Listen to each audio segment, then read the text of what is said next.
bazalwane once again egameni elihle lenkosi yethu uJesu. Bazalwane, we are on our last study kule series le esikhuluma khuluma ke ngoPaul Lesilo chapter 13 wesambulo. Kuningi esikufundile bazalwane, as you can see, but it's not enough. Kuningi okungaphezulu kwaloku engikubekile la kule series bazalwane. There's just so much kuningi, but ke kule USB enithola these studies I've tried ukuthi nginciphise as much as possible, but ukwazi kodwa futhi ukunderstandeka into eningi so that sizokwazi ukuqonda izinto ezibhalwe eBhayibhelini, especially kule ncwadi isambulo njoba si-unpackile sathola ukuthi ke isilo lezilo ezimbili zongobani and uPaul Lesilo luyini as well. Now bazalwane, I'm calling kunina ukuthi ke lesi study njoba nisitholile to further ukuthi nithole enye information engaphezulu kwale enginike yona. You can research it by yourself or else ungaxhumana nami kuma indlela zokuxhumana as ama details ami nizowathola kulokhuzana in the screen ekupheleni kwalesi study leso ukuthi ke nikwazi ukuthi nithole enye information, or you can go to our channel as well. Kukhona okunye nizokuthola as well lapha ku YouTube. Now bazalwane, kule study sanamhlanje kukhona into ebesodila nayo yodwa edila ke nempilo engcono, but ngithe angifake le part le engizoqala ngayo manje ngoba into engene manje like recently bazalwane, njoba ke ngiye ngamention previously ukuthi uPope Francis ushonile namhlanje umhla ka-23 May, kwase kwakuthi ngomhla ka-8 May, I think around 8 or 9 lapho kwakhethwa uPope omusha. Now lo Pope omusha wakhethwa bazalwane uPope wase-America, ngamanye amazwi it's uPope wazalelwe eAmerica lo khethiwe ukuthi ayohola ibandla lamakhatholika eVatican. So this is prophetic bazalwane, ngoba sichazile ukuthi isilo sesibili sivela noma isilo sesibili si-America, the United States of America. Now for ukuthi kuvele uPope oqalayo in history ukuthi avele eAmerica ngalesi sikhathi bazalwane, at this time bazalwane, truly bazalwane prophecy is being fulfilled ngenye indlela exa kukwenza. But moreover bazalwane, ngifuna ukuthi ke sizwe ukuthi ke yipi address addressayo uPope lo musha uPope Leo the 14th lo ngenile manje. Ukhethe igama lokuthi ulokhuzana uPope Leo because mabe bengena bashiye igama lakhe umuntu lele kade bizwa ngalo ngoba lo kade uRobert igama lakhe, but now use uLeo manje he is no longer using igama lakhe leli azalwa nalo, but he has chosen the name Leo. And Pope mangabe bengena usually bakhetha amagama akade setshenziswa uPope basekuqaleni. This is actually lokho ukuthi usuke emthanda lo Pope and ama policies ayisebenza ngawo lawo Pope labo noma lo Pope uthize usuke efuna ukuqhuba leyo agenda yakhe ngaleso sikhathi leso mangabe sengene kwi-term yakhe. So uLeo bazalwane njobe engenile ezibizwe ngoPope Leo the 14th, okuchaza ukuthi njobe uPope Leo wes-14 kuchaza ukuthi ke kunoleo abanye abangemuva wakhe abawu-13 abakhona ababusa bafa kwangena abanye kanjalo. So he has chosen this name okhethele igama leli, and it is very significant bazalwane ukuthi why ekhethele igama alikhethile. Very important bazalwane, and it is aligning nento kade sikhuluma ngayo. Nizobona nani bazalwane, and you are going to marvel uma ngabe senizwa senibona lento le ukuthi it fits khaqana lento ekade sikhuluma ngayo. Kune video engizoyidlala la ekhuluma ngaye uPope Leo ekhulume addressa the new Pope lo oyi-American address ukuthi yena why akhethele igama elithi Leo, ngoba kufuneka azisholo yena ukuthi izizathu sokulukhetha leli gama siyini njengoba ke elikhethile na. Sizozwa ke ivideo uma ngabe echaza. Ho pensato di prendere il nome di Leone XIV. Diverse le ragioni, però principalmente il Papa Leone XIII, infatti, con la storica enciclica Rerum Novarum, affrontò la questione sociale nel contesto della prima grande rivoluzione industriale E oggi la Chiesa offre a tutti il suo patrimonio di dottrina sociale per rispondere a un'altra rivoluzione industriale e agli sviluppi dell'intelligenza artificiale che comportano nuove sfide per la difesa della dignità umana, della giustizia e del lavoro. Bazalwane, I know ukuthi ke uPope Leo ukhuluma ke language I think that is Latin if I'm not mistaken ayikhulumayo, but kunama subtitles ngenzansi achazayo ukuthi yini la ikhulumayo. Now uPope Leo lo nje bekhuluma uthi ke izathu sokuthi akhethe leli gama elithi Leo ingoba umuntu abukela kuyena is Pope Leo lo the 13th uPope Leo and nale encyclical ayibhala emthathekisayo ekuthiwa ke Rerum Novarum esofunda ngayo manje engizovezela ilokhuzana i-quotation from that document eyabhalwa ke ulo Pope lo. uPope lo Leo the 13th lo akhuluma ngaye uPope Leo lo wamanje uyachaza ukuthi he was a champion yabasebenzi and ama-unions avuka under uPope lo because huye umuntu wayehamba kakhulu elwela amalungelo abasebenzi. Now there is a noble thing bazalwane, into enhle le, we cannot dispute ukuthi ukulwela abasebenzi into enhle, but knowing ukuthi le system isebenza kanjani and izizathu sokuexista kwayo nokufunctiona kwayo isiphi as they have claimed ukuthi bona bawonkulunkulu la emhlabeni. We know ukuthi there is an end game, kukhona into abafisa ukuyenza ezobe i-end game egcineni something bazalwane terrible as isambulo 13 sichaza ukuthi ke yini ezokwenzeka.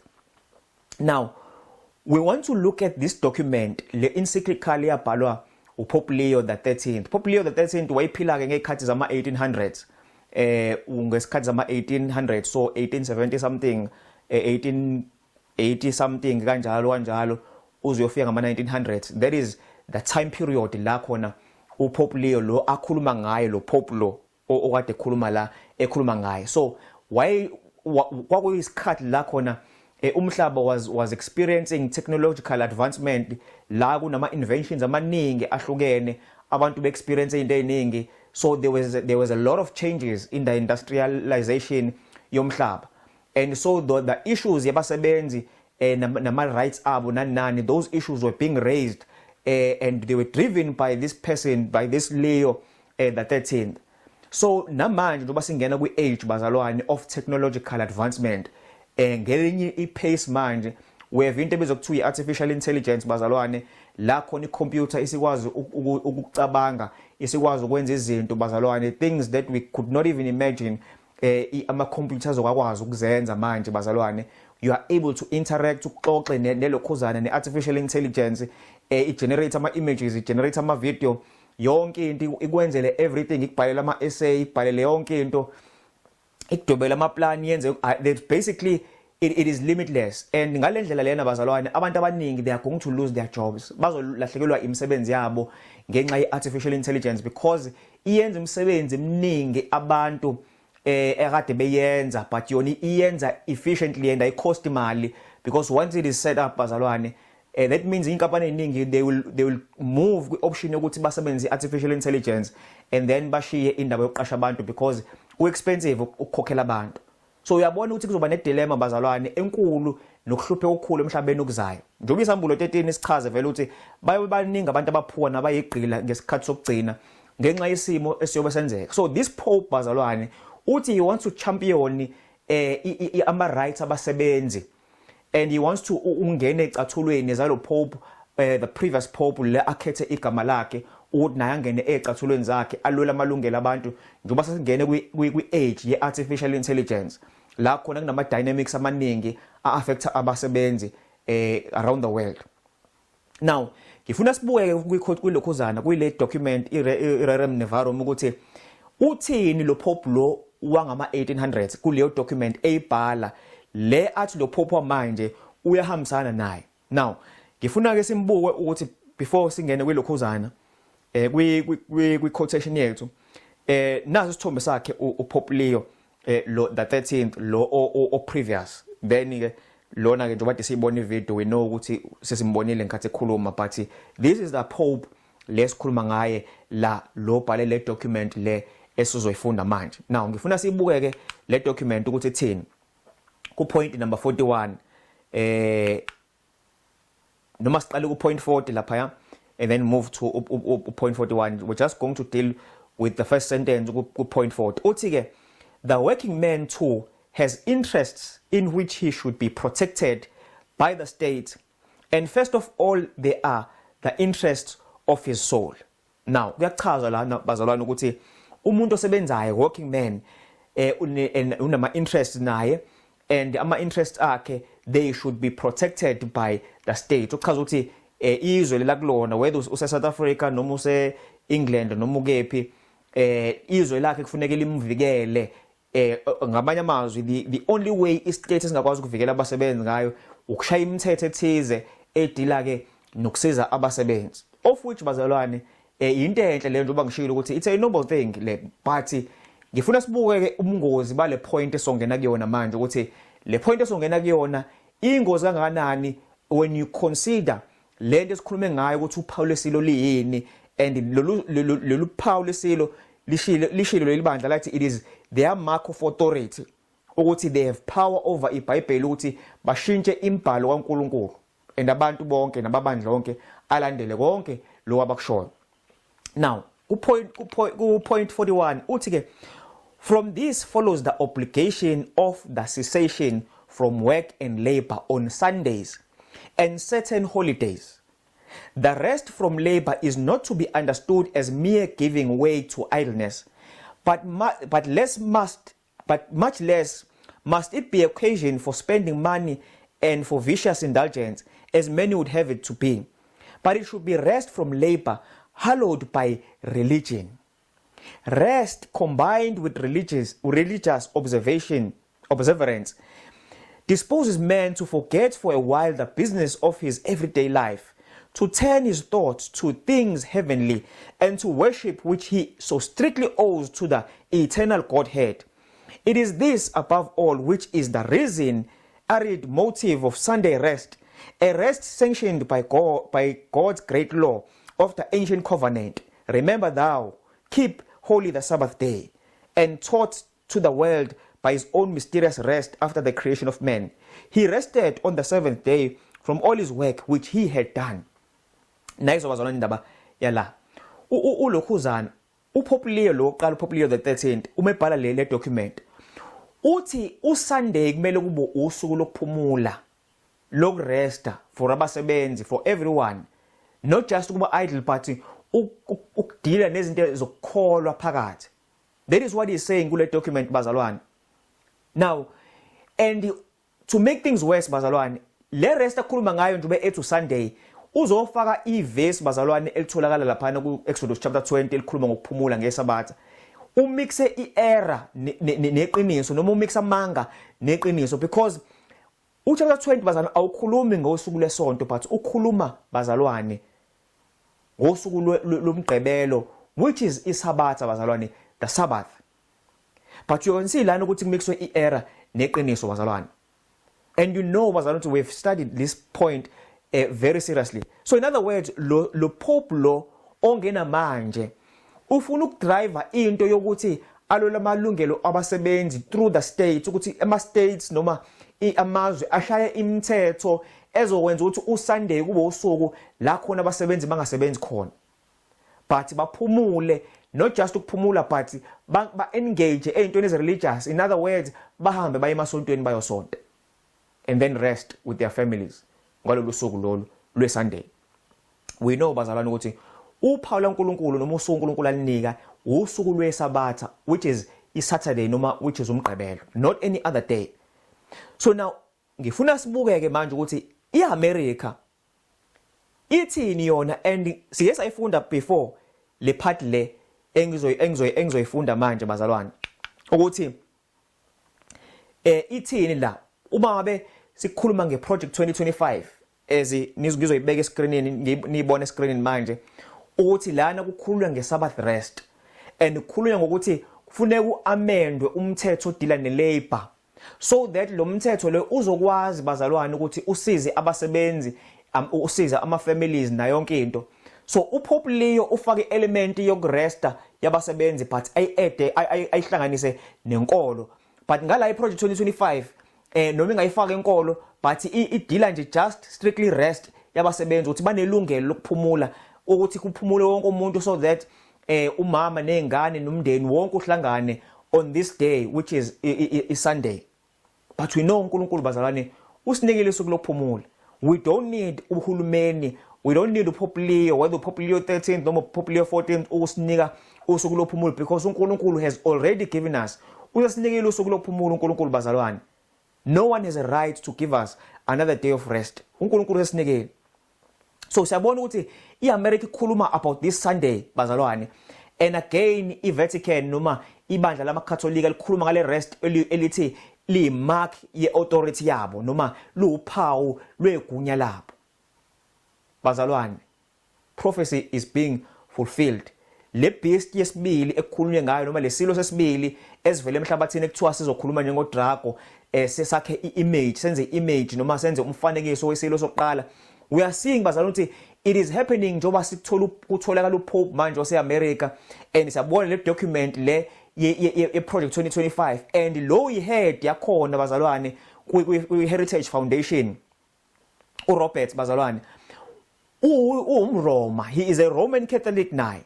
So it's not a surprise ukuthi uPope manje uvele America, uPope wase Rome uvele America and uthola le project 2025 ibhalo umRoma ose America ohandlisha into eningi ama policies nezama business eAmerica ukuthi naye aphinda akukhulume ngento efanayo and lo Pope lo ngenile ukhuluma ngokusebenzela ngokulwela ama rights abasebenzi as le document u2025 project 2025 now ukhuluma the very same language. So uyabona bazalwane ukuthi kundlaleliwe la before angene lo Pope lo and uthi mengena naye ezongena with the same agenda as agenda 2025 bazalwane. We are seeing prophecy ifulfileka and not so long. Kungenzeka ukuthi the time of ubuka le video already bazalwane things are at their worst state manje. Kungenzeka ukuthi when you watch this bazalwane already imithetho usuguquliwe ukuthi abasebenzi abaphumule on Sabbath. Noma abantu bonke abaphumule. Kungenzeka ukuthi already we have seen collapse yomnotho, we have seen ama natural disasters enzeka. Whatever the case may be bazalwane, uNkulunkulu uthi asiphume ekwenzeni into uNkulunkulu angayishongo. Let us do the right thing. Ukuthi uNkulunkulu athoze ngathi sibekezele ngoba sizoza ubhlungu for choosing to do what is right bazalwane. Usathane uyamzonda uNkulunkulu and he hates kakhulukazi uJesu bazalwane. And uma sibambelele kuJesu and sibambelele ekutheni senze intando yakhe bazalwane ngenxa yokumthanda nangenxa yokubuka into uNkulunkulu asenzela yona. uJesu uqobo lwakhe efa esiphambanweni ukufa kuyihlazo ngenxa yokufuna ukusindisa mina nawe bazalwane and sibambelela kuyena usathane unjobe zonke uJesu uzokuzonda nawe kakhulu and is going to want to bring pain kuwena alethe ubuhlungu alethe ukuhlupheka and ufumeka ngabe kwazi futhi ukwenza akubulala. This is the thing bazalwane esiphila ngaphansi kwayo and uNkulunkulu bazalwane uthi asibekezele kuze kufike ekufeni if mangabe it calls for us ukuthi sifike ekufeni or else bazalwane sisafarishe for inkosi yethu ngoba naye wasafarisha ukuzosindisa thina. Kuncane lo asibizele kona ngoba into esikhashana bazalwane. Yinto yesikhashana. Imagine ingunaphakade sihleli noNkulunkulu esinike yonke ingcebo ongasicabange njobe echaza Isaiah ukuthi ke sizonikwa sizoba nama mention ethu bazalwane endezulwini kuphinde sibe ne mention as well na weJerusalem elisha bazalwane. uNkulunkulu usibekela izinto ezinhle ezimangalisayo ngesikhathini esizayo bazalwane but only kulabo abazobekezela kuze kufike egcineni. Now ilawo nje amazwi bengithi ngifuna sidlule kuona bazalwane kancane nje but ke icrux esifundo sethu ila esidoba sesivala nje. Amavesi ngizovula ngawo atholakala lapha kuso bese Korinte bokuqala chapter 6 verse 19.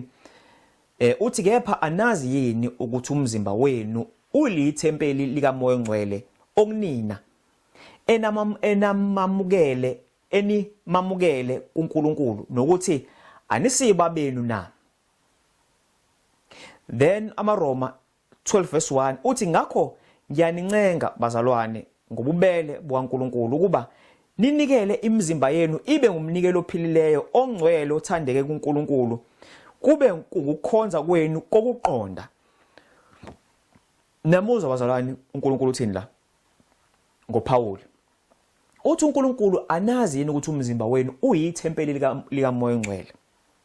Bazalwane uthi uNkulunkulu lemzimba sikuyona akusiye yethu but kaNkulunkulu.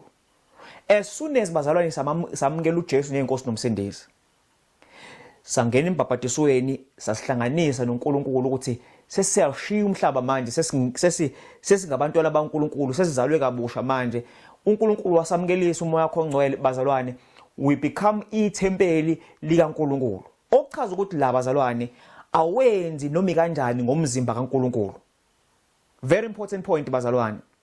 Lo mzimba lo uNkulunkulu njobe udalile ushilo ukuthi ufuneke ube kanjani. Ushilo ukuthi ufuneke ugqoke kanjani. Ushilo ukuthi ufuneke udle kanjani ezweni lakhe. Ushilo ukuthi yini okufuneka lo mzimba uyikhulume nento okufuneka lo mzimba uyicabange. Everything uNkulunkulu include konke ezweni lakhe bazalwane. If we just take a moment to study izwi laNkulunkulu we will know ukuthi uNkulunkulu bazalwane ayikho into engayishongo ngoba ithempeli lakhe uNkulunkulu ulishayela imithetho wakhe. Njengoba mabuzofunda bazalwane uzofunda uExodus chapter 25 uhehle nawo uzuyofika kuchapter 40 kukhulunywa ke ngekwakhiwa kwethabanakeli nawo konke okwenzekayo phakathi kulona ukuthi kunemithetho eyikhona. Umpriest kwakufuneka enze ngendlela ethize agqoke ngendlela ethize angene ngendlela ethize ethempelini angenzi noma kanjani and umenza noma kanjani bazalwane wayebasengozini yokufa njengamadodana kaAaroni uNadab noAbihu ukuthi bathi bengena ethempelini bengene nomlilo ababewuthathe kwikama ekufuneka ngabe bathatha umlilo kwialtari leli elavuthiswa uNkulunkulu ngokwehlisa umlilo ezolweni. Bona bathatha umlilo ovela kwicamp bangena nawo beyoshisa impepho uNkulunkulu bafela khona lapho phakathi ethempelini ngoba benze into wrong bebewazi umthetho ukuthi umlilo kufuneka bashise ngawo impepho kufuneka bawuthathe kwialtari kulomlilo wabaso uNkulunkulu hayi umlilo baso abantu. uNkulunkulu ubiza lo mlilo ngokuthi strange fire akuwona umlilo wakhe. So in other words bazalwane la esikufundayo uNkulunkulu was particular ngethempeli lakhe eqaleni kuTestament elidala. Naleli testament elisha manje njengoba uNkulunkulu ekhuluma ethi umzimba wethu na uyithempeli alisekho ithempeli emhlabeni bazalwane. But imizimba yethu uNkulunkulu uthi yiyo eyithempeli enomoya ongcwele uhlala kuthina. Okuchaza ukuthi lemzimba kufanele sinakekele silalelizwe ukuthi lithini ngemizimba yethu bazalwane. AmaRoma ayachaza lapha nje bathi sibone ukuthi imizimba yethu ayibo umnikelo opheleleyo. Then second Chronicles esibili chapter 7 verse 1 uthi uSolomon eseqedile ukukhuleka kwehla umlilo ezulwini wadla umnikelo wokushiswa nemihlatshelo inkazimulo kaJehova yagcwalisa indlu bazalwane. Nayo indaba as soon as this temple was dedicated kuNkulunkulu uNkulunkulu wehlisa umlilo wakhe ovela ezulwini inkazimulo yaNkulunkulu yagcwala etempelini. Nathi bazalwane uma samukela uJesu njengenkosi nomsindisi inkazimulo kaNkulunkulu bazalwane okuyisimilo saNkulunkulu uNkulunkulu uyayigcwalisa kuthina. But that is why kumele imizimba yethu siyinakekele ngoba if mangabe singakwenzi lokho uNkulunkulu uzokwenza lento ayenza kuyithempeli lakudala ukuthi abantwana baNkulunkulu Israyeli noJuda ngendlela abasebemone ngayo uNkulunkulu kuthi uNkulunkulu wasuka inkazimulo yasuka yahlala entabeni eyemnqumo emva kwaloko yahamba inkazimulo kaNkulunkulu yalishiya ithempeli lidesolate lingena uNkulunkulu bazalwane. And then ke siyazi ukuthi history kwenzekani emva kwaloko ithempeli la destroyer uNebuchadnezzar. Into ithi bazalwane nathi bazalwane uma ngabe sizolidefile ithempeli likaNkulunkulu lomzimba wethu umoya kaNkulunkulu ngisho makuthiwa ngabe uNkulunkulu wasamukelisa simkhetha. But when we do senze izinto mhlapha sisenza noma yini bazalwane sidla noma yini siqona noma kanjani kuthiwa eventually uNkulunkulu uzophuma kuthina bazalwane hayi ngoneke ethanda. Njengoba uNkulunkulu aphuma waye entabeni yomnqumo nje ngalesi sikhathi he was lingering bazalwane akazange azaphuma straight ezulwini ngoba wayesanethemba lokuthi abantwana bakhe bazophenduka but abazange baphenduke. Nathi bazalwane asingabi sengozini efanayo.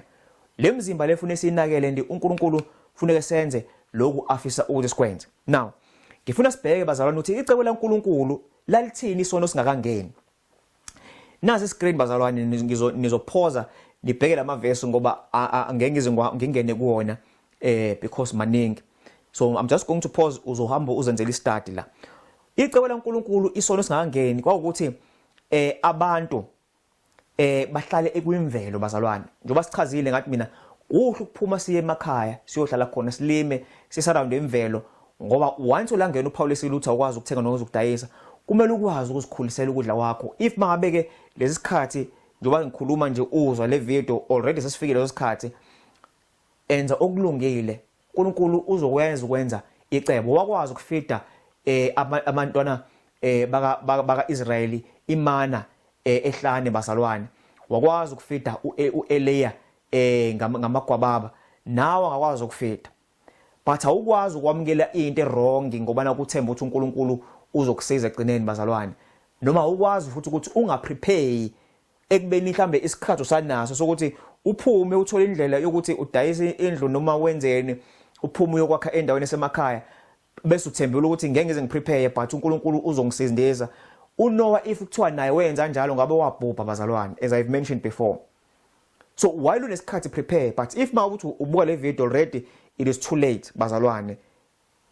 But uNkulunkulu will make a plan, choose to do in the right. Don't take this mark bazalwane as ngikhuluma. Umthetho wawukhona bazalwane engadini yase-Eden uNkulunkulu isono singangeni.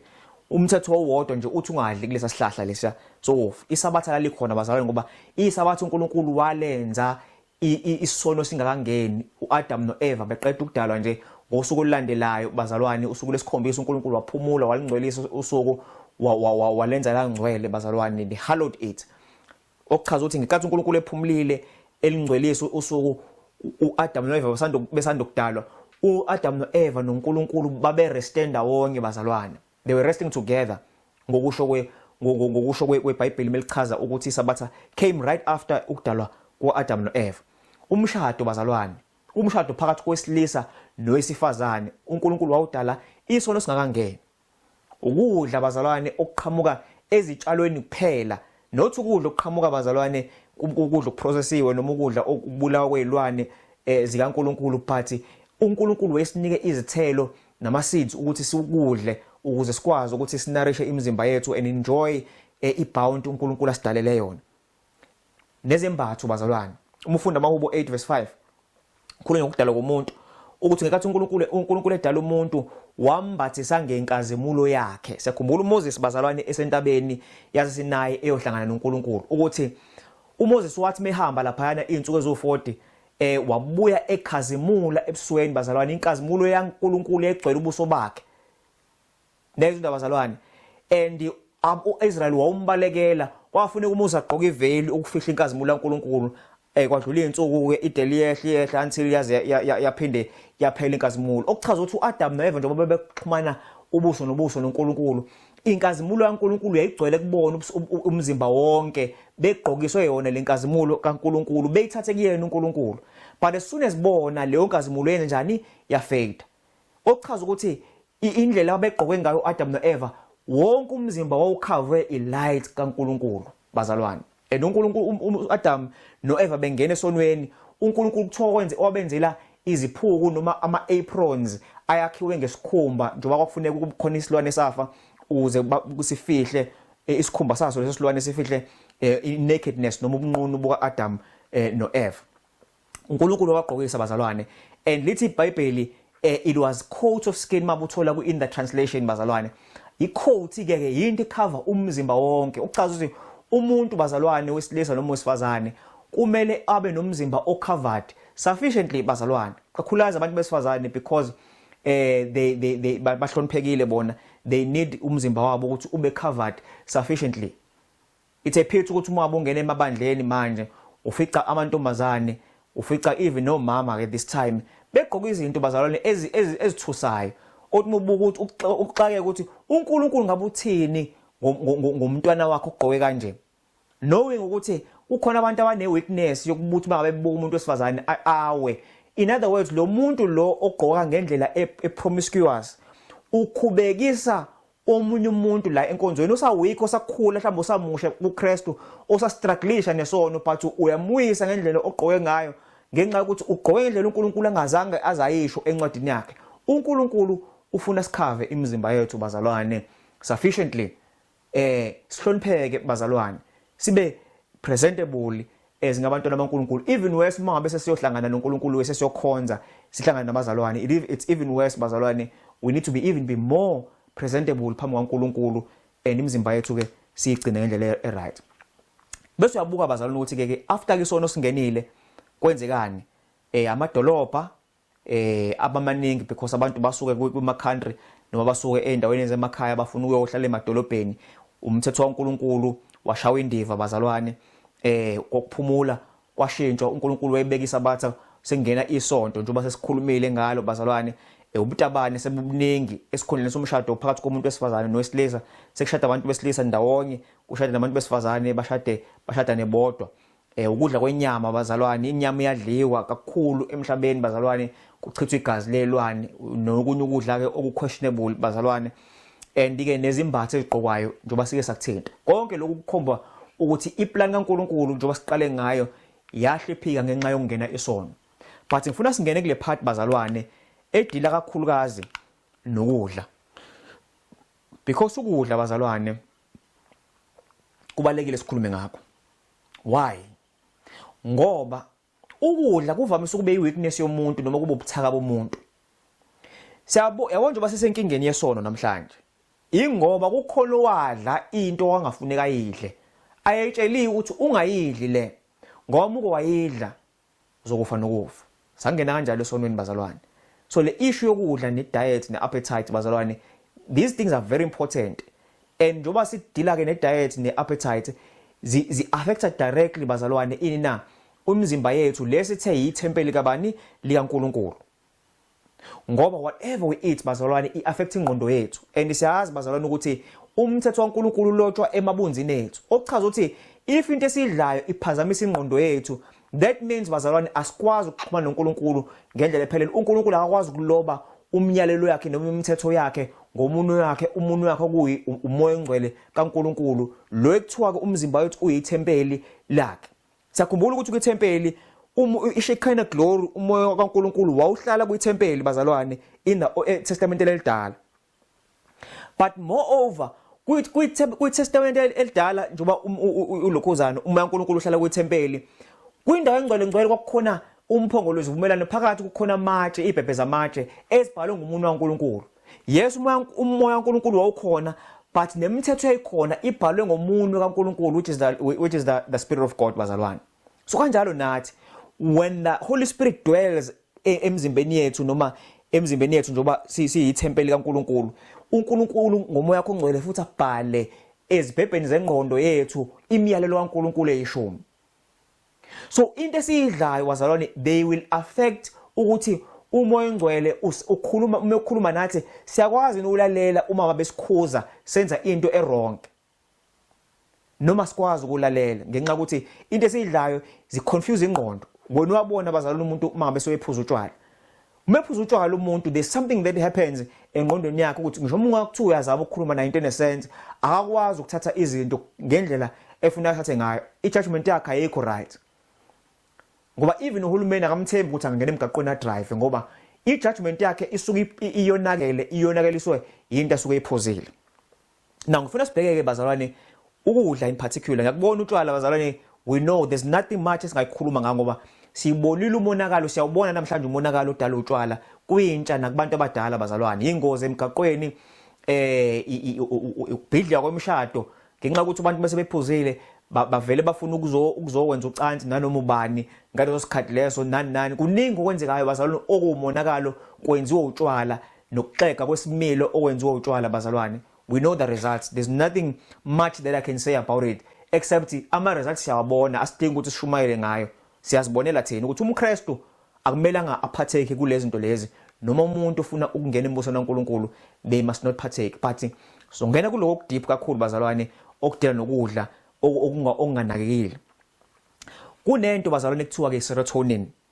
Kuthiwa ke lena i-key hormone estabilizer i-mood, ne-well-being, ne-happiness, ne-memory, learning, appetite, ne-mental health. Kuthiwa once yehla le serotonin emzimbeni siba nama-mood disorders, siba ne-depression, bipolar, i-anxiety, sibe ne-anger nje sivele sidinwe kalula, sibe ne-panic, abanye baze badevelope isifo leso schizophrenia ukuthi ingqondo ivele ilahleke. I-serotonin indlela ebaluleke ngayo bazalwane engqondweni yomuntu to balance yonke into engqondweni yomuntu. Kunokudla ke esikudlayo okudala ukuthi i-serotonin yehle.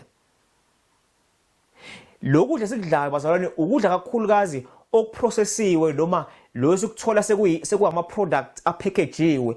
Othi uma ubufunda ama ingredients akhona uthothi kunezinto ongazi understand. Izinto ongazazi uma sekuthiwa awuyikhombe ukuthi i-TBHQ iyini, awukhombe ukuthi monosodium glutamate ukuthi iyini, awuyazi nokuthi iyini leyo nto leyo. Yethi ifakiwe kuthiwa lento uyayidla nje ubusukudla lezi zinto lezi. Zonke lezi zinto lezo bazalwane zidesignwe usathane to ensure ukuthi ingqondo yomuntu iyakhubazeka. That is why we struggling bazalwane nesono emhlabeni. Mainly because of izinto usathane azifake ekudleni. Ngoba njengoba echaza mabufunda isambulo bazalwane ukuthi isambulo chapter 18 mesikhuluma ukuthi ama merchants asemhlabeni noma abathengisi emhlabeni nabo bacebiswa yiBabylon because they were part of this system, and as a result of that besetshenziswa usathane ukufaka izinto ekudleni esikudlayo ukuze zikwazi ukudicelela phansi umuntu ukuze umuntu angakwazi ukurezena. Uzubuka ukuthi why ingane zethu uma ngabufunda izifunde ezikoleni ukuthi ayisakwazi ukucabanga ngendlela ehigh ekubeni imali engaka zispendwa benikwa the best education, but ukuthi ingqondo ayikwazi ukulokhuzana. It is because of these things bazalwane. Abanye ziba affecta kakhulu kunabanye. Ama genes ke they play a role ukuthi ama genes akho mhlambe me strong noma weak depending on the type of body onayo, i weakness noma strength sakho. Abanye ba affecteka kalula. That is why you find ukuthi kunomuntu ofika bhema 40 years angabi na cancer, ayibulawe lenye into nje, but iminyaka u40 ube bhema cancer. Omunye athi bhema nje iminyaka u5 noma iminyaka u10 uze sekuthiwa une lung cancer. So it depends bazalwane ngokuthi i-vital force yakho i-strong kangakanani owayithola kuma ancestors zakho in terms of ukuthi laba babephila ngaphambili kwakho babe abantu ababephethe kahle yini, so that bakunike amandla the time uzalwa ufike emhlabeni uzalwa abantu akade beyiphethe kahle. So naleyo vital force yabo iyakusiza ekutheni ube nama genes strong, so that noma ngabe kuthiwa wenza into ezwrong ubone zingak affect, but kodwa ke noma zingak affect in terms of ukuthi zikubulale quicker, but they affect the mind nangendlela ingqondo efunctiona ngayo. So i-serotonin ibalekile losathane bazalwane ufuna ke ukuyehlisa. Sifuna ukubheka ukuthi iziphi izinto eziyehlisayo i-serotonin and then bese ziba ama excitotoxins ezezingqondo ukuthi ibe too active, udinwe kalula, ube emotional kalula, ungakwazi ukucontrol ama emotions akho. What are these things ekudleni esikudlayo? Kunento ebizwa kuthiwa ke aspartame nesaccharin bazalwane. Lezi nto ke lezi aspartame noma uzoyibona ama ingredients, ama chips uzothola ko sweet, uzothola kuma juice bazalwane lawa esiwamixela ingane, lawa ajudwayo namanzi kanjalo. Those things bazalwane kuthiwa ke zehlisa i-level ye-serotonin. Imagine ukuthi ingane siyinika ama juice zonke insuku esikoleni, siyinika osweet ama chips ukuthi sinike nemali ukuthi asithenga ama chips, only to find ukuthi ingane zethu, that is why they have behavioral issues. Azikwazi ukubehave kahle ingane zethu ngoba bazalwane kukhona into ewushevu eaffecta ingqondo zezingane nabantu abadala ke nabo, ngoba lezi zinto lezi ezo aspartame no saccharin ziyatholakala ngisho nakuma products abantu abadala bazalwane. Njengoba sidla ama chips or ama cake nani, some of these things bazalwane zina lezi zinto esikhuluma ngazo la. Thuwa ke zama excitotoxins lezi zinto, they affect ingqondo, they cause ingqondo to be too overtaxed noma overexcited ngenxa yokuba khona kwazo egazeni lezi zinto lezi bazalwane. Now ezinye ke nazi nibona la on the screen ozithola ke kuma ingredients. Othi uma bufunda ama ingredients, ama packages owatholayo, ama soup powder esipheka ngawo, ama Norox ama spices esiwasebenzisayo bazalwane, ama condiments esiwatholayo, the processed meats nani konke bazalwane lokhu uzothola some of these things ezikhona. That is why kukuhle silimite ukudla lezi zinto, sinciphise bazalwane, and sizama ukuthi siphume kuzona completely because they affect our minds ngendlela embi bazalwane. Nabo monosodium MSG, monosodium glutamate kuthiwa ke affect inhliziyo, i-weakness, bese kuba ne-blood pressure as well. Then E223 i-sodium metabisulfate, i-destroyer uvitamin B odingakalayo emzimbeni. I-maltodextrin bazalwane iyenza ukuthi ube ne-weight gain, ube nomoya omningi esiswini, bese kuba nama-issues ngokuphefumula. E319 TBHQ kuthiwa ke yenza ingqondo ibe confused, yenza ama-mental disturbances and ne-delirium, so idila nezinto ngengqondo ke le TBHQ bazalwane. Then ithatrazine ke ngiye ngiyibone kulama chips amasha ezingane, but kodwa ngokwahulumeni last time I checked, noma if I'm not mistaken, ithatrazine kwathiwa iyaqedwa ingabe isafakwa kuma ingredients ngenxa yokuthi inento eziningi ezenzayo engqondweni yomuntu, so bagcine beyibona ukuthi wrong, but yafakwa for many years ekudleni ekade sikudla. Iyenza hyperactivity, thyroid and asthma issues laphayana. Then i-acid regulator i-330 kuthiwa ke cause ama heart problems, confusion ne-weight gain, ukukhuluphala noma ukuthi uwande nge-weight, noma amafutha ukwanda kwawo emzimbeni. I-E282 idala ama-neurological problems, neurological into edila nengqondo bazalwane, and then development delays ey'nganeni and the issues nokulala. Then we have E415 ama-polysaccharide, lawa idala ama-lung problems, constipation, ukubambeka kwesisu, nekhanda nani bazalwane. Zonke lezi zinto lezi zifakwa ekudleni kwethu. I-coffee, itiye bazalwane, leli coffee kuthiwa o-drink nani obani, ne-coffee, wonke lawa ama-excitotoxins bazalwane, because they have i-caffeine. I-caffeine inyusa i-blood sugar yakho, ikwenza ube energetic, but then bese uyadropa futhi as well, because i-insulin izokukhipha, ilokhuzana i-pancreas izokhipha i-insulin, and then ngenxa yokuthi there's too much excitement, and then bese i-blood sugar idropa kakhulu ngokuba i-insulin isingene kakhulu egazini. So there's this whipsaw effect bazalwane. Zonke lento zi-affecta leyo mzimba oyithempeli kaNkulunkulu, and u-affecteka ingqondo, and then umoya ongcwele uthi uzama ukukhuluma nawe akwazi ukukhuluma nawe, awukwazi ukuzwa, because something yenzekayo kule nto esiyidlayo bazalwane ezikhoza i-confusion that we cannot listen kuNkulunkulu, asikwazi ukulalela uNkulunkulu, we cannot listen to God bazalwane ekhuluma lokuphila kwethu. Nembo sathane bazalwane ukuthi uyiqili kangakanani. All the merchants of the world, these big businesses, these big production businesses abasikhiqizela ukudla bazalwane, basikhiqizela izinto, we don't know ukuthi bayazi lento abayenzayo noma bazi, but okusalayo these ingredients bazalwane atholakala kule kudla esikudlayo. Then singene ubisini bazalwane. Now ubisi ke bazalwane, indaba ubisi ethanda ukuba bucayi. Ubisi silithola kuyo yonke into, sithola kuma cake abhakwayo, sikuthola silidla nama cereals. Ubisi bazalwane, ubisi izingane zethu uma mangabe zizalo ngenxa ukuthi siyasebenza, sithengela ubisi lwama formula. Lolu bisi lolu liqhamuka obisini lweinkomo bazalwane, and ngifuna understand ukuthi ubisi bazalwane luyingozi kumuntu, kakhulukazi umuntu osemdala, because ubisi linento line protein kuyona ekuthiwa i-casein. Na umuntu ke akadalelwe ukubreak down i-casein by nature bazalwane. Umuntu akakwazi ukubreak down le protein le, umzimba uyayithatha lento ungazi uzoyenzani ngayo, u-storage somewhere, and it becomes toxic, noma iba yinto edala izifo ezithize, i-develop cancer or asthma nonani nezifo ezinye esingawazi amagama azo ngenxa yalokho. So uNkulunkulu wenza into emangalisayo bazalwane, ukuthi the time umama encelisa ingane, la engonweni kunebacteria ekhona ethi ingane imincela ubisi kungena le bacteria le bacteria iyo esiza ukuthi lolu bisi lube broken down, i-casein le phakathi ibe broken down, so that ingane izosebenzisa lokhu umzimba udingayo, then the other parts are broken down, aphume ezingane ikhipha ngemuva izikhulula. So uNkulunkulu wayidesigna lento. So now when you drink ubisi oluthenga esitolo noma uwenzela ingane iformula iphuze ibhodlela kanjalo, leyo bacteria isekho, okuchaza ukuthi le casein ingane ngenxa ukuthi system yayo ayikwazi ukubreak down, even nomuntu omdala akakwazi bazalwane. That is why ubisi njengoba selilandile izinga lokulidla kuma products amaningi eswasebenzisayo kanye nokuphuza nje uma uphuza itiye noma udla ama cereals ekseni for breakfast or whatever, ama parish nani. There is an increase in cancer bazalwane, and there is another cause edala icancer songena kuyona namanje, but nobisi nalo lidlala indima enkulu ekutheni kwenzeke into ekanje. We are breaking down the human machine bazalwane.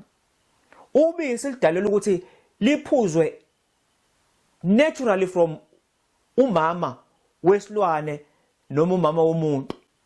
For example, njengamathole mabe soyiphuzwe ubisi, and ithole once lafika kwisikhathi sewinning noma lokuyekiswa ibele, ithole awuliphindi noma selidala uzokuthiwa inkomo endala isibuyele ubisini. That doesn't happen bazalwane. But umuntu is a different creature. Uyisilwane esihlukile umuntu bazalwane. Ngiyakayena isilwane, but I'm trying to make an illustration la ukuthi umuntu uhlukile. Ngale ndlela ukuthi uthi usumdala but uqhubeka uphuze i-product ephuzwa abantu noma izilwane ezingakabi nawo amazinyo ukuthi zikwazi ukuzihlafunela zona ukudla, zigrind ukudla, zihlafuna ukuze ngene kuabsorbeke emzimbeni. So we should not be drinking milk bazalwane, even if you are uyaliphuza ke, but don't do it too much.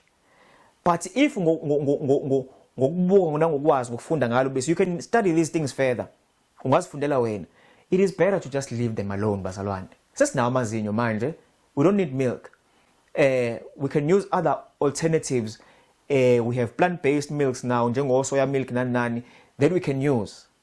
Ngoba we are trying here bazalwane ukuvikela ithempeli likaNkulunkulu which is limzimba yethu, so that ingqondo yethu ngeke affecteke, sikwazi ukuzwa uNkulunkulu ekhuluma nokuphila kwethu bazalwane. Then bese sikhuluma ke ngobisi, ingozi enye yobisi bazalwane. Ubisi lunento ebizwa kuthiwa ke iestrogen eningi, hormone le yabantu besifazane. Le hormone le iyenza abantu besifazane njengoba bebe namabele, beba nama hips, beba nama voices a soft kanjalo. I-estrogen le hormone eningi kubona ebenza babe kanjalo. But abantu besilisa bane hormone ekuthiwa testosterone. Le benza abantu babe muscular, babe ne voice deep, babe nama muscles, babe stronger than abantu besifazane.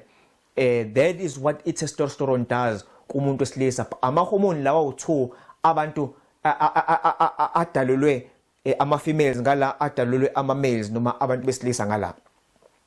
Now usathane into ayenzile ile. Ngenxa yokuthi ubisi lwenkomo, inkomo zijova kakhulu ngeestrogen so that zizokwazi ukukhiqiza ubisi kakhulu. Lo estrogen iphuma ithi besenkomeni iphumele obisini lwenkomo, lithathe lolu bisi liphuziswa abantu, lithathe lolu bisi lenze iformula yezingane.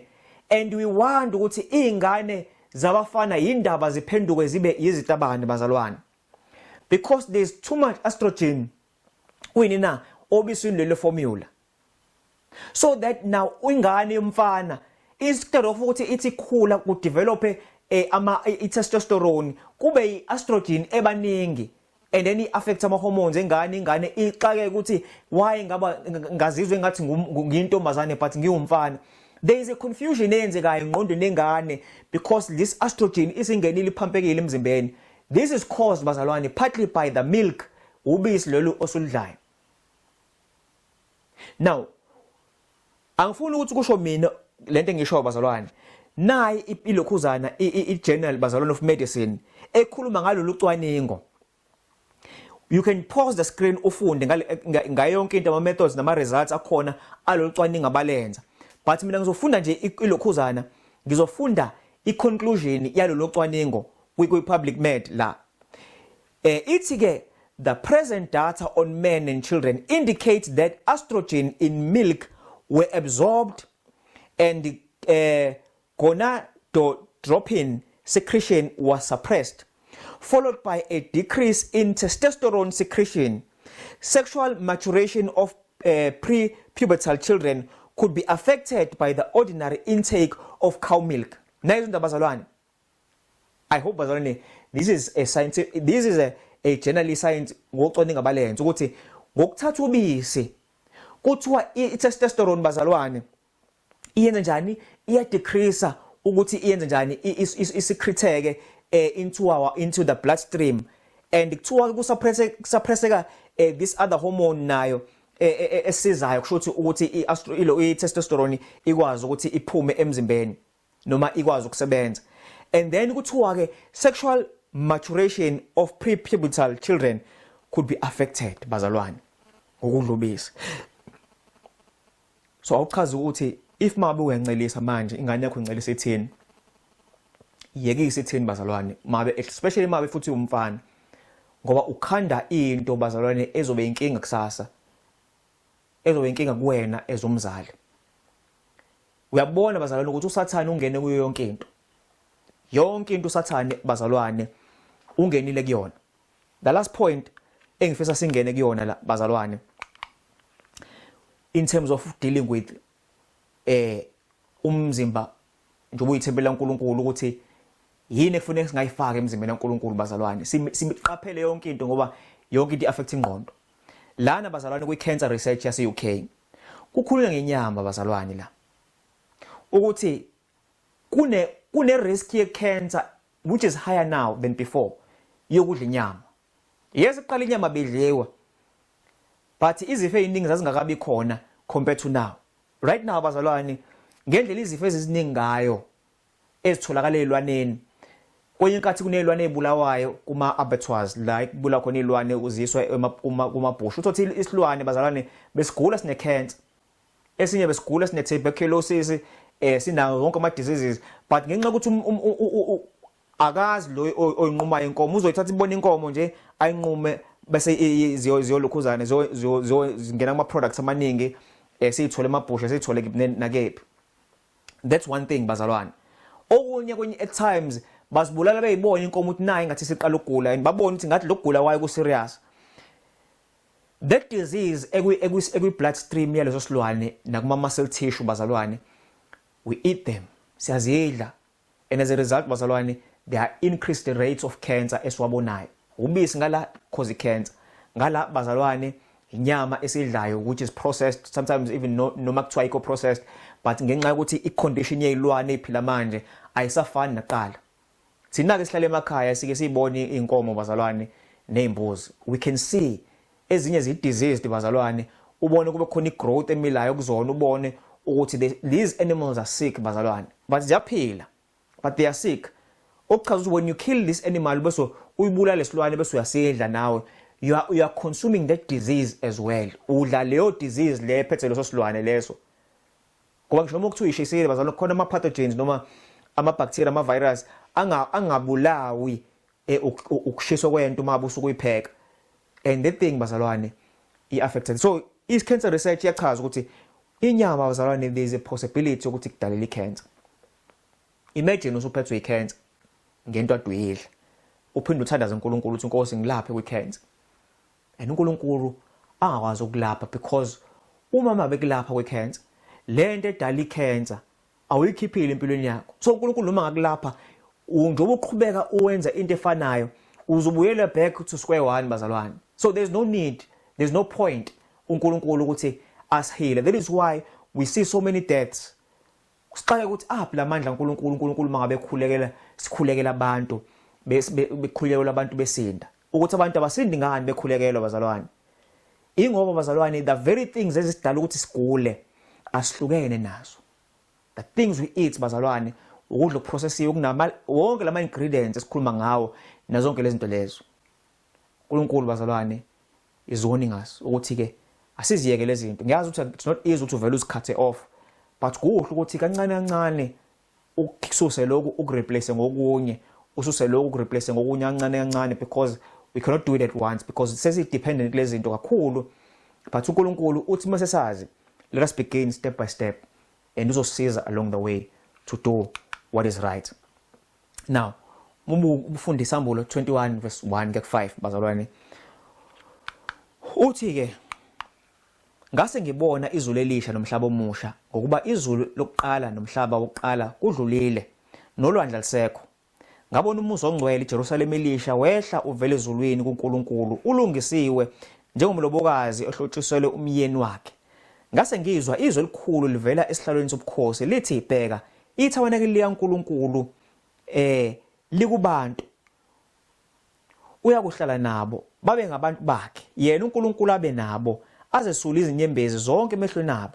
Ukufa akusiyoba khona nakudabuka nokukhala nobuhlungu akusiyoba khona ngokuba oqala kudlulile. Wayesethi ohlezi esihlalweni sobukhosi bheka ngenza konke kube kusha wathi loba ngokuba lamazwi athembekile aqinisile. Bazalwane, uNkulunkulu usibekele into enhle bazalwane. New heaven and a new earth. Uthi uNkulunkulu uzosisula izinyembezi zethu. Ngoba bazalwane kulolu mhlaba lo sinosizo oluningi. Siyahlupheka, siyafelwa, siyagula, siyagulelwa. Kuningi okwenzekayo bazalwane okusihlukumezayo. Nangala futhi kukhona ama natural disasters, igebengu ngala, yonke into sivika yonke into asiphilile kahle bazalwane. But as sibuka ama signs ayabona ukuthi ayabonakalisa ukuthi uJesu kusekuduze ukuthi abuye asithatha sise ekhaya ezulwini bazalwane. So in other words la bazalwane, uNkulunkulu is giving us lamazwi kusambulo ukuthi siduduzane ngawo ukuthi uNkulunkulu uzoyilungisa wonke umonakalo wesono. Yes, abanye mhlawumbe ngenze ukuthi ukudla esukudlayo nani kudamage so much that asakwazi ukureverseka izinto eziningi sezizonakele, but uNkulunkulu uqala la ungaqala khona and then uthembe uNkulunkulu konke ukwenze ngendlela ecorrect. Noma bekuthiwa kuyafika ukufa noma uJesu uyabuya, but uthi uNkulunkulu usibekele okungcono, but only those akade behlonipha umzimba kaNkulunkulu oyithempeli lakhe benza konke okulungile belangazelela bephokophelela ukuthi benze intando kaNkulunkulu, yibo laba abazodla ifa lezulu nomhlaba omusha bazalwane.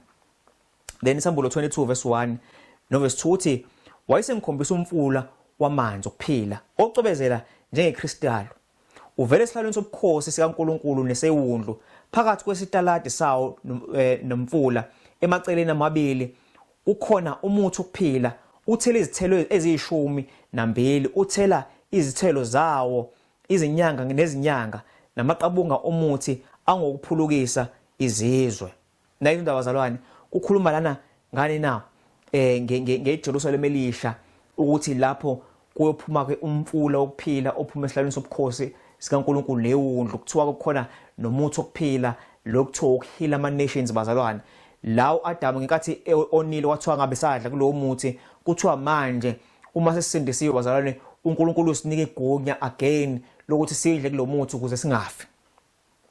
Sambulo 22 verse 14 to 15 uthi ke babusisiwe abahlanza izingubo zabo ukuba bathole ilungelo labo emthini okuphila bangene emzini ngamasango ngaphandle kukhona izinja nabathakathi nezifebe nababulali nabakhonza izithombe nabo bonke abathanda nabenza amanga bazalwane.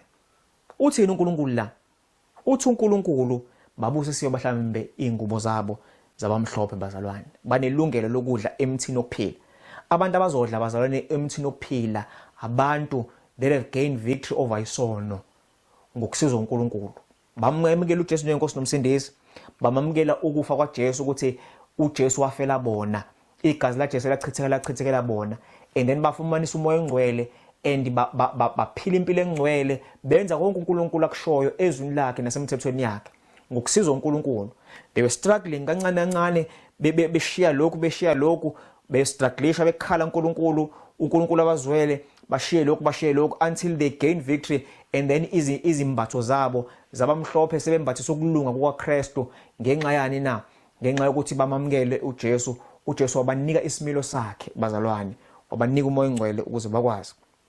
Kuthiwa ke lapha noSambulo 2 verse 7 onendlebe makezwe lokho okushiwo umoya emabandleni onqobayo ngiyakumnika ukuba adle kuumuthi okuphila oseparadise likaNkulunkulu. Nayo izindaba bazalwane onqobayo uyini oyinqobayo?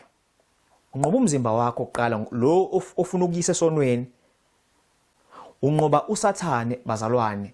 Noma ezama ukuzwisa ubuhlungu efaka uPaul esilethe awukwazi ukuthenga akwazi ukudayisa wena ukuze uwamukele lento yakhe ukuze udisqualify kuye embusweni kaNkulunkulu. ubekezele ungawuthatha uphawu ubekezele lapho yibo ke labo ekuthiwa bayodla esihlahleni sokuphila bazalwane ilabo ababekezelile emhlabeni anda usizo olukhulu uNkulunkulu uthi usibekele izinto ezinhle zodwa bazalwane but uthi before sifike kuzona sodlula usizini and mase sidlula usizini kumele sibekezele bazalwane uNkulunkulu uyasithanda and he wants us bazalwane ukuthi singene embusweni kuningi uNkulunkulu akwenza ukuthi sifinyelele embusweni bazalwane uNkulunkulu usithandile ngalendlela emangalisayo bazalwane wasipha indodana yakhe bazalwane ukuba sikwazi ukuthi sisindiswe ngayo wangasipha indodana yakhe kuphela but wasipha nomoya ongcwele ukuthi when simamukela uJesu nawo siphiwa amandla ukuthi sikwazi ukumelana nesono sinqobe bazalwane ukuze isimilo saNkulunkulu sibhalwe ezingqondweni zethu because ingqondo iye ecabangayo enza yonke into. This love bazalwane is so great. uNkulunkulu akufuneka siyeke singene esonweni abase awubulala umhlaba noma awubhubhise aqale phansi akho omunye akhe nabanye abantu abangcwele. But uNkulunkulu wakhetha thina bazalwane. Siwiki sinje. Wathi noma benje labantu ngiyabathanda. Ngizobafela labantu laba. Ngizothumela indodana yami iyobafela ngenxa ukuthi ngibathanda noma benje. Be-weak benjena, bebuthaka benje mina ngizokwazi ukubashintsha. Ngibenze babe more precious than gold bazalwane. uNkulunkulu akagive up ngathi. Asika give up ke on ourselves. Ukuthi sibone ubunzima bomhlaba and then si give up even nangempilo bazalwane. uNkulunkulu akagive up ngathi. But wakhetha ukuthi azafa ukufa kwehlazo efuna ukusindisa thina. Nathi ke bazalwane singa give up on ourselves. Asinga give up futhi on our God bazalwane owadlula emzimeni omngaka esindisa thina. Asimele bazalwane. When things are tough, iqiniso silimele bazalwane ngisho noma kuthiwa siyahlukumezeka ngenxa yokulimela iqiniso but asimthanda uNkulunkulu wethu and stand for truth. Remembering sikhumbule ukuthi wenzani ngokusipha indodana yakhe. uJesu elenga phakathi nezulu nomhlaba. Elenga bazalwane enqunu uJesu eshayiwe ewafa ukufa kwehlazo efela mina efela wena. uNkulunkulu lo sithandayo. Endiyasibiza namhlanje bazalwane. Uthi these things that are happening right now, lama signs akhomba ukuphela. But singatholakala sisendaweni wrong. If siyitholakala sisebandleni elingamhlonipha uNkulunkulu, asiphume kulona lelo bandla. Sihambe siyofuna abantu abamsabayo uNkulunkulu, siyokhonza siyohlangana nabo, abantu abalomele izwi likaNkulunkulu, abafisa ukuzwa ukuthi uNkulunkulu uthini, bafisa ukwenza intando kaNkulunkulu, yiba abantu kufuneka sihlangane nabo. Ngisho makuthiwa kuliphi ibandla, noma kuthiwa iPresbyterian, noma ngabe kuthiwa we Methodist, noma we Lutheran, noma we Roman Catholic we Roman Catholic Church ukhonza khona, noma kuthiwa kuliphi ibandla. But if uwazi ukuthi ibandla kulona kunezinto ezirong elizenzayo uma ubufunda imbhalo kaNkulunkulu, then phuma lapho bazalwane, because uNkulunkulu does not work with broken systems. Akasebenzi ngawo bazalwane. Ngoba uNkulunkulu ufuna abantu abazomkhonza ngokweqiniso bazalwane. Abazomkhonza ngokuthembeka bazalwane. Abazomlalela nabazokwenza intando yakhe. And bazalwane, if we are in a system wrong, asiphume kuyona simjabulise uNkulunkulu. uNkulunkulu ngathi anibusisa bazalwane ezinetshisa zonke lezi zifundo lezi. Anipha amandla uNkulunkulu ukuthi nithathe izinqumo ezilungile. Isikhathi siyaphela bazalwane. Ezuzinibona ukuthi ama signs ayasho and asazoba worse than what they are right now. uNkulunkulu abe nani bazalwane. Anibusise as you listen. Amen.